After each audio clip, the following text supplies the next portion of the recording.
जो मैंने लास्ट में प्रॉपर्टी को की थी, प्रॉपर्टी ऑफ सर्कल, उसमें कुछ हमने प्रॉपर्टी डिस्कस करनी थी। ऑलमोस्ट हमारी आखिरी एक्सरसाइज है 13C, ठीक है, एक्सरसाइज 13C है। इसमें कुछ प्रॉपर्टीज हैं जो हमें डिस्कस करनी है। इसमें पहली बात है कि ये प्रॉपर्टी आपके पास है कि अगर आपके पास एक कॉर्ड, ठीक है जी, इस कॉर्ड से जब भी हम कोई एंगल बनाते हैं, यहाँ पे ये सपोज आपका ये एंगल बन गया है, ठीक है, तो this one is a cord. इस कॉर्ड से लेटर मैं इसका नाम दे रहा हूँ ए बी। इस कॉर्ड से अब इसी कॉर्ड से अगर आप सर्कमफेरेंस पे और एंगल को बनाते हैं तो वो एंगल भी क्या होगा, सेम होगा, ठीक है जी। इसे हम कहते हैं angles in same segment, angles in same segment, ठीक है। तो ये जो प्रॉपर्टी है ये बहुत आसान भी है और बहुत इंपॉर्टेंट भी है।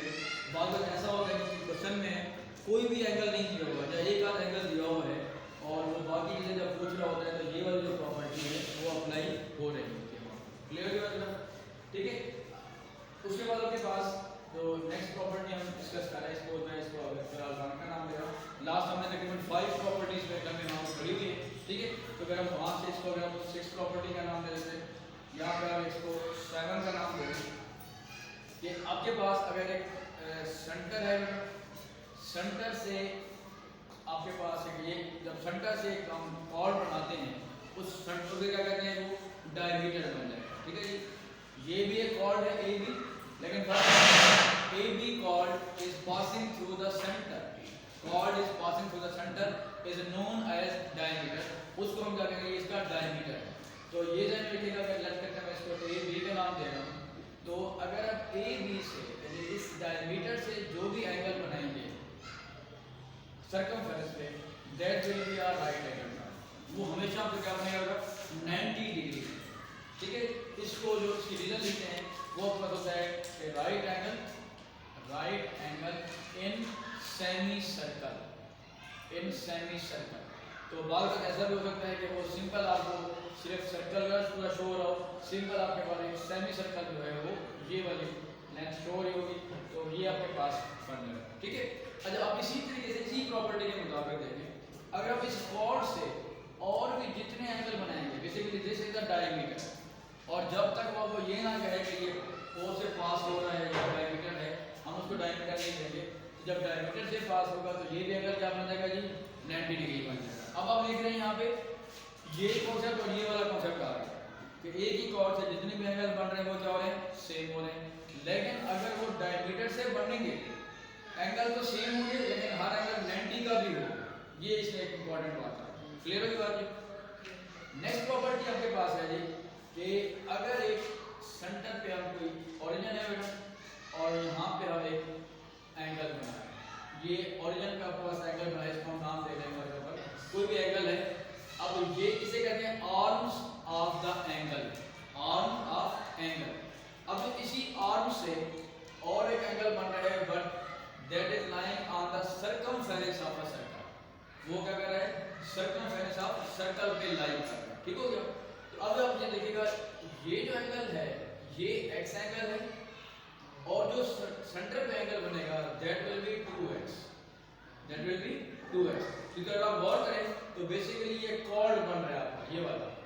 अब इसी कॉर्ड से एक एंगल बना है बेटा सेंटर पे, और उसी कॉर्ड से एक एंगल कहाँ बन रहा है, सर्कमफेरेंस पे। क्लियर होगी बात है। तो अब इसको लिखते कैसे हैं, एंगल एट सेंटर, क्योंकि जब आप क्वेश्चन नोट करेंगे, क्वेश्चन लिख रहे होंगे तो आप रीजन भी देते हैं, ठीक है, रीजन भी देते हैं कि ये स्टेप हमने कैसे किया है। तो जब आप रीजन देंगे तो लिखेंगे angle at centre is equal to twice angle at circumference. Circumference के लिए यूं भी बात करना है, पर्टिकुलर सर्कमफेरेंस, तो जो सेंटर में एंगल बन रहा है वो इस सर्कमफेरेंस वाले एंगल से क्या होगा, ट्वाइस होगा, डबल होगा। लेट कट अगर ये 30 डिग्री है तो ये कितना एंगल होगा जी, 60 डिग्री होगा। इवन अगर आपका ये 120 डिग्री अगर है तो ऊपर वाला एंगल कितना हो जाएगा, उसका हाफ हो जाएगा, तो 120 डिवाइडेड बाय 2 करेंगे that will B 60 degree. Clear है बात।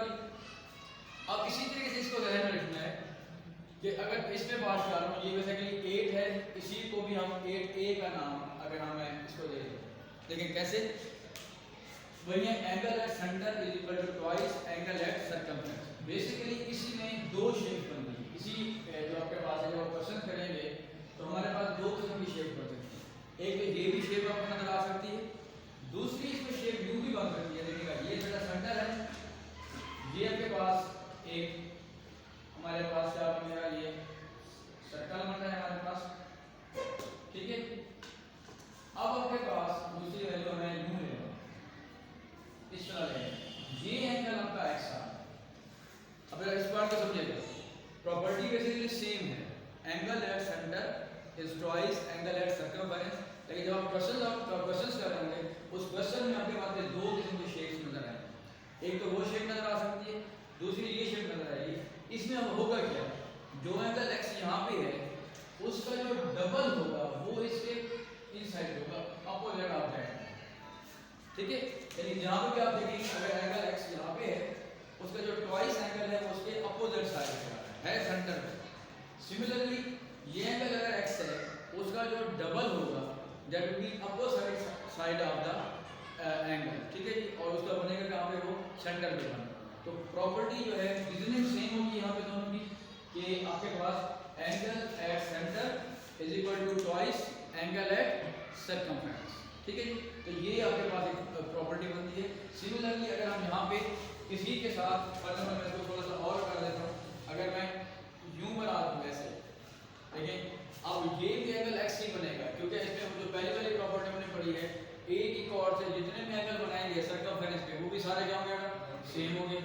लेकिन जब हम उसको कंपेयर कर रहे हैं विद एंगल एट सेंटर, जब हम उसको सेंटर वाले एंगल से कंपेयर करेंगे तो वो जो सेंटर पे एंगल होगा वो उसका ट्वाइस होगा, वो उसका डबल होगा, ठीक है जी।